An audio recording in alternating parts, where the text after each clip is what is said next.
Hello? Congressman Ford, Mr. President. Good morning, Mr. President. Hi, Jerry. How are you? What's the matter with your opposite number? He's nuts. My God, when I read the Star last night, and incidentally, I thought you made fine comment, but I said, well, Jesus, Christ.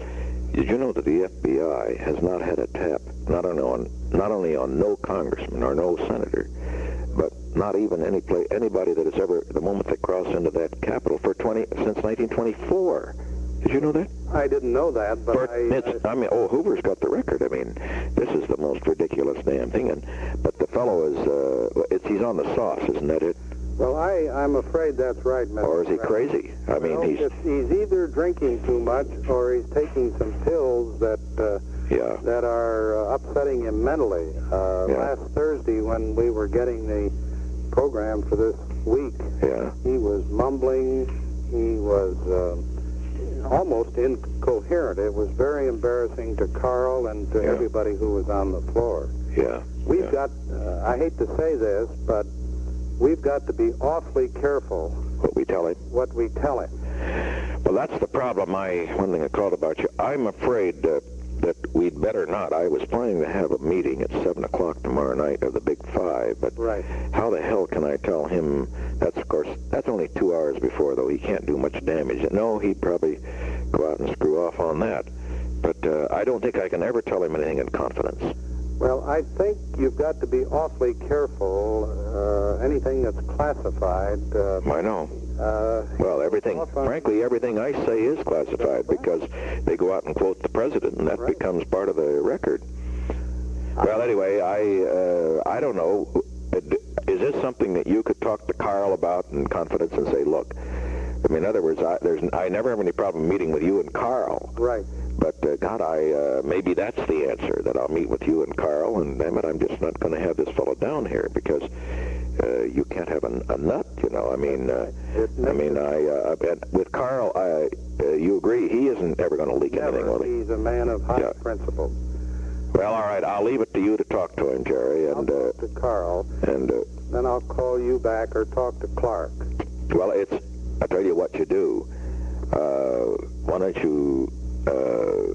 you can call me back, and if I'm not, I'm going to be doing some revenue sharing messages at about 11 to 12.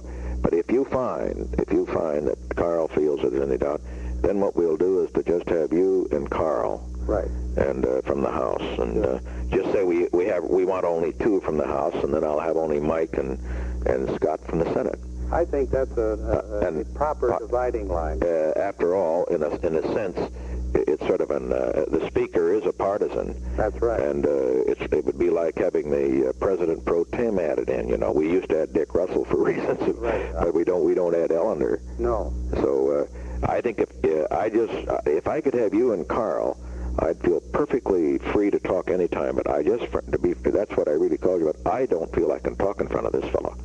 I mean, I think he's just off his rocker. Well, let me talk to Carl, and I'll put it quite frankly. Tell him that we'd like to have you down at 7 o'clock tomorrow, and I'll give you a complete fill-in, because there is something in great confidence, and I am going to tell you, that may not develop. Right. But, you know, on the negotiating front. Right. But I just want to give you a little feel of it, you know. Right. All right, I'll talk to Carl. But I would never do it if Boggs were there. Well, I don't think you could under the present circumstances. I'd have no problem with Mike.